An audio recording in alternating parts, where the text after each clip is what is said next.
voilà toujours ci time expression yi donc dama ci indiwaat yeneen exemple how old were you in 2000 maanaam ñaata at nga amoon l'an 2000 nga ne I was about 11 in 2000 mooy maa ngi amoon à peu près fukki at ak benn about fii à peu près la fi teg I was about 11 in 2000 mooy maa ngi amoon à peu près fukki at ak benn 2000 l'an 2000 Serigne Saliou passed away 13 years ago mooy Serigne Saliou làqu na maanaam fukki at ak ñaar ci ginnaaw daal mën na fukki at ak ñaar ci ginnaaw to pass away en anglais mooy làqu daal comme on dit mooy die daal died bu la neexee nga ne Serigne Saliou died in 2000 okay 7 or you can say Serigne Saliou died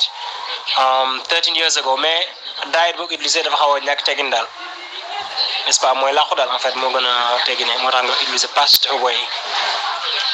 I went somewhere last week mooy damaa demoon fenn semaine passée. When did you buy this phone kañ nga jënd téléphone bi I bought it last month weer wi passé laa ko jënd. Fatou got married a week ago mooy Fatou maanaam marié na quoi une semaine ci ginnaaw voilà.